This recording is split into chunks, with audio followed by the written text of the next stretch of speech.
السلام علیکم ورحمۃ اللہ وبرکاتہ۔ آج ہم قرآن مجید کا پارہ نمبر 1 سورۃ بقرہ کا صفحہ نمبر 22 پڑھیں گے اور آدھا صفحہ پڑھیں گے تاکہ آپ بھی میرے ساتھ ساتھ جتنا بھی میں پڑھ رہی ہوں میرے ساتھ ساتھ قرآن مجید کو پڑھتے جائیں، اور جو میرے چینل پہ نئے ہیں وہ میرے چینل کو سبسکرائب کر لیں، اور شروع سے ویڈیوز دیکھنا چاہتے ہیں تو میرے چینل پہ جا کے پلے لسٹ میں جائیں اور وہاں پہ نورانی قاعدے کی بھی تمام ترتیب موجود ہے، اور قرآن مجید کی بھی جو شروع سے لے کے اب تک پڑھایا ہے موجود ہے۔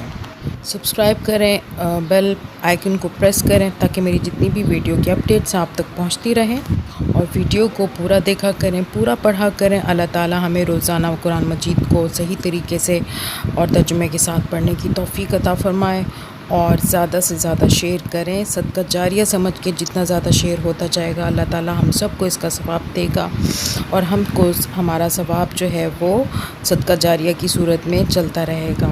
جب تک لوگ اس کو پڑھتے رہیں گے، ہم سب کو جو شیئر کر رہا ہے اس کو ثواب ملتا رہے گا۔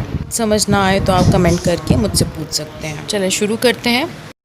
اعوذ باللہ من الشیطان الرجیم، بسم اللہ الرحمن الرحیم۔ واتقوا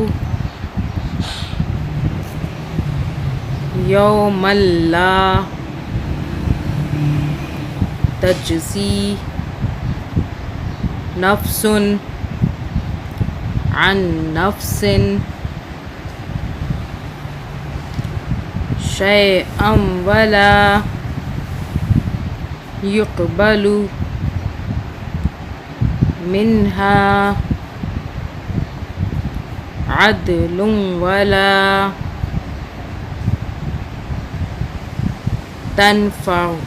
تنفعها شفاعة ولا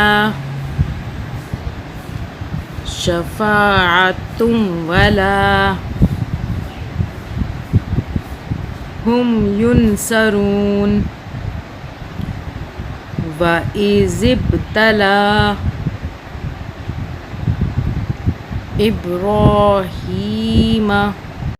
رَبُّهُ بِكَلِمَاتٍ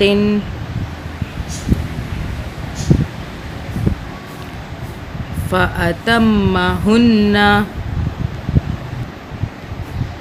قَالَ إِنِّي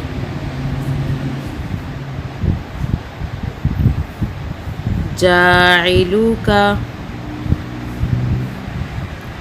لِلنَّاسِ إِمَامًا قَالَ وَمِن ذُرِّيَّتِي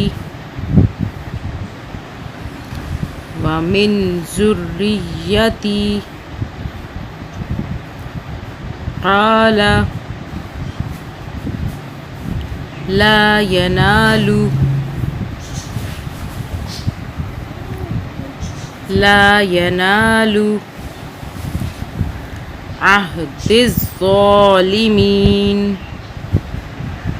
عهد الظالمين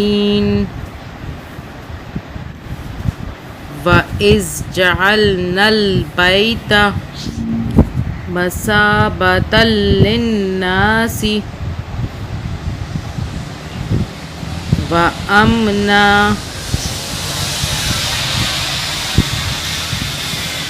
اگر ہم رک جائیں گے تو ہم اس طرح پڑھیں گے وَأَمْنًا، اور اگر نہیں رکنا تو ہم اسے ایسے پڑھیں گے وَأَمْنًا وَاتَّخِذُوا مِن مَّقَامِ إِبْرَاهِيمَ مُصَلًّى وَعَهِدْنَا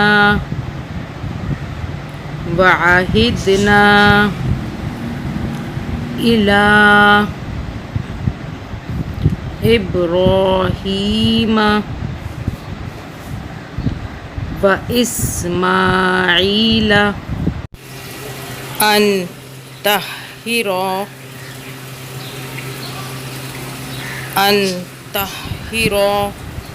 بیتیہ للطائفین والعاکفین والرکع السجود۔ صدق اللہ العظیم۔ اب ترجمہ پڑھ لیتے ہیں۔ اور اس دن سے ڈرو جس دن کوئی شخص کسی کی طرف سے نہ فدیہ ہو سکے گا اور نہ اس کی طرف سے کوئی معاوضہ قبول کیا جاوے گا، اور نہ کوئی سفارش ہی فائدہ پہنچا سکے گی، اور نہ وہ لوگ مدد دیے جاویں گے۔ اے رسول صلی اللہ علیہ وآلہ وسلم، بنی اسرائیل کو وہ وقت بھی یاد دلاؤ جب ابراہیم علیہ السلام کو ان کے پروردگار نے چند باتوں میں آزمایا اور انہوں نے پورا کر دیا تو خدا نے فرمایا میں تم کو لوگوں کا پیشوا بنانے والا ہوں۔ حضرت ابراہیم علیہ السلام نے عرض کی اور میری اولاد میں سے؟ فرمایا ہاں، مگر میرے اس عہد پر ظالموں میں سے کوئی شخص فائز نہیں ہو سکتا۔ اے رسول صلی اللہ علیہ وآلہ وسلم، وہ وقت بھی یاد دلاؤ جب ہم نے خانہ کعبہ کو لوگوں کے ثواب اور پناہ کی جگہ قرار دی اور حکم دیا کہ ابراہیم علیہ السلام کی اس جگہ کو نماز کی جگہ بناؤ، اور ابراہیم و اسماعیل سے عہد و پیمان لیا کہ میرے اس گھر کو طواف اور اعتکاف اور رکوع اور سجدہ کرنے والوں کے واسطے صاف ستھرا رکھو۔ تھوڑی سی تفسیر پڑھ لیتے ہیں۔ اس میں یہ اختلاف ہے کہ وہ کون سی باتیں تھیں۔ ایک روایت میں ہے کہ وہ یہ ہیں: نمبر 1، اگر سارے سر میں بال ہوں تو مانگ نکالنا۔ نمبر 2، کلی کرنا۔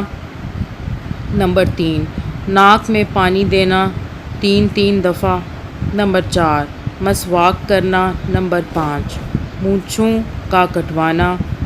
نمبر 6، بغل کے بال منڈوانا۔ نمبر 7، زیر ناف کے بال لینا۔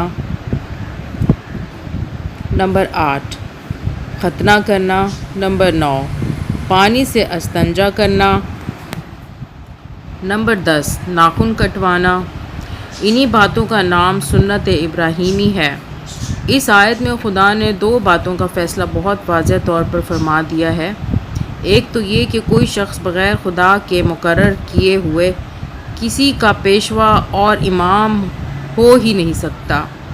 دوسرے یہ کہ پیشوا اور امام ہر شخص نہیں ہو سکتا، بلکہ وہی شخص امام ہوگا جو معصوم ہو اور کوئی گناہ عمر بھر اس سے سرزد نہ ہوا ہو، کیونکہ اگر اس نے ایک گناہ بھی کیا تو اس نے اپنے اوپر ظلم کیا اور ظالم ہو گیا۔ اس کے علاوہ پھر حکم خدا قطعی نہ رہے گا۔